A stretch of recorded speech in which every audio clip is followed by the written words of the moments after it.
Welcome back. President Trump may be reluctant to confront Vladimir Putin, but he went ahead and sent a blistering all-caps tweet last night threatening Iranian President Hassan Rouhani.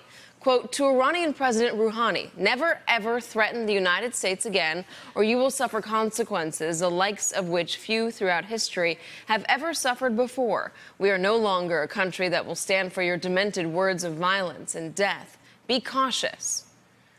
Now, it appears to be a response to Rouhani warning that America should know that peace with Iran is the mother of all peace, and war with Iran is the mother of all wars. He also warned President Trump, do not play with the lion's tail because you will regret it eternally.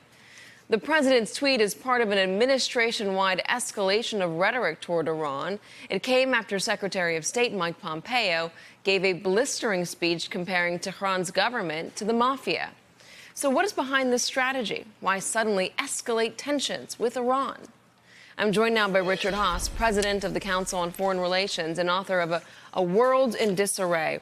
Richard, it is confusing to look at the way the president is tweeting Russia and the way the president is treating Iran, both hostile nations, yet one he's saying you'd be crazy to ask me to yell at him when he was standing next to Vladimir Putin, and then the other he's basically yelling at him through Twitter. Well, you're right, Katie. Iran has become the adversary of choice. Let's put aside Russia, because obviously the president has this inexplicable devotion to a positive relationship. It's interesting to look at the difference, say, with North Korea. The summit accomplished in Singapore accomplished, from what I can tell, virtually nothing. Yet North Korea is off the front pages. They have nuclear weapons, and the president's basically saying, be patient. Iran does not have nuclear weapons. It was the United States, not Iran, that blew up the nuclear agreement. And now the president is acting in a, shall we say, remarkably confrontational manner. You've got to think that it has something to do with the fact that our allies in the region, in this case Israel, Saudi Arabia, the United Arab Emirates, all favor a very tough confrontational approach with Iran. And also, unlike North Korea, Iran's on its own. It doesn't have a great power patron, say, like China or Russia. So Iran is more exposed. So you have the support of allies in the region to push it. You have a powerful group of people in the United States across the board politically who are anti-Iran, and Iran is in some ways on its own. Why now? Why late last night? And I ask this because you got to bring in Donald Trump's old tweets into the conversation, because it helps you understand where the man where his head might be. He's got a number of old tweets from 2011, 2012, basically saying that Barack Obama is going to start a war with Iran in order to get reelected. He said it in 2011, in order to get elected, Barack Obama will start a war with Iran. I mean, is it fair to point back or look back at those tweets and wonder if maybe there's something more to him getting angry with Iran last night, suddenly late at night? Katie, you're not going to ask me to explain why this president does what he does, particularly at 11:30 on a Sunday night. 11:30 on a Sunday night, when he's facing a lot of criticism about the way that he handled the Putin summit, when he's facing a lot of criticism about not being on the side of our intelligence community, when it's been a pretty terrible week. I don't know, Richard. I don't know. I mean, there's a couple of things out there, so there is a case for some distraction. On the other hand, he has also been quite consistent with his criticism of Iran. He called the nuclear pact the worst agreement ever negotiated.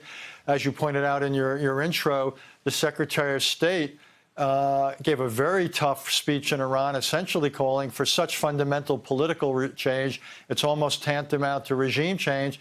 And suddenly Iran is being singled out for its lack of democracy and lack of human rights. Unless I missed it, Russia, China, Turkey, North Korea, the Philippines, and others have all escaped any such criticism. So clearly the administration has decided, for whatever political or geopolitical set of reasons, that Iran, again, is its favorite adversary. So what is the goal here? Could he be trying to foment more unrest instead of destabilizing directly the government? I mean, there's protests going on right now. The economy is in the tank. It's going down even further since the president announced he would pull out of the Iran deal and reimpose sanctions. The short answer is yes. I think the administration has a policy of destabilization.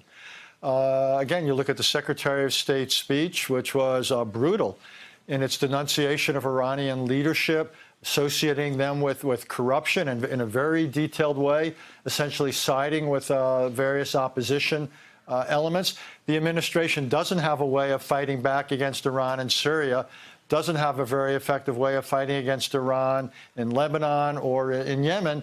So this seems to be Iran's Achilles heel. As you say, a very weak economy. The currency is plummeting, inflation's going up, growth is going down. So you've got a weak economy, and you've obviously got real political protest, and you've got Iranians going into the streets saying, stop spending so much on guns, start spending more on the quality of life here at home. So I think the administration sees a weakness, and they're trying to exploit it.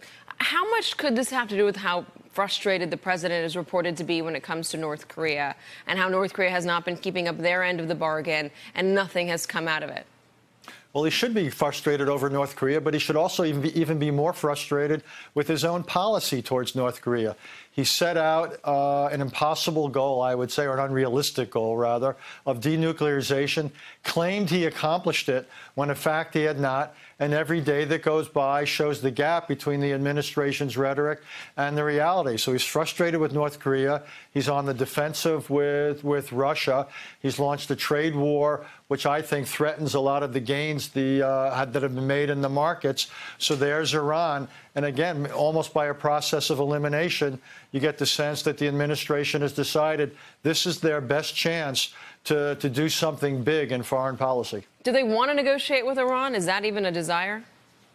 I don't think so, because I can't imagine that an Iranian leadership that for decades has called the United States the Great Satan is going to agree to negotiate.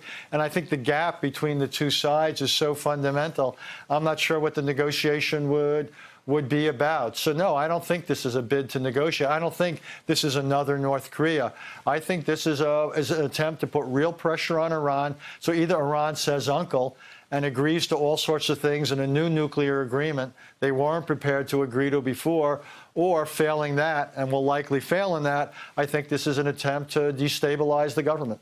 Richard Haass, thanks for trying to make sense of it with us. We appreciate it. Thank you, Katie.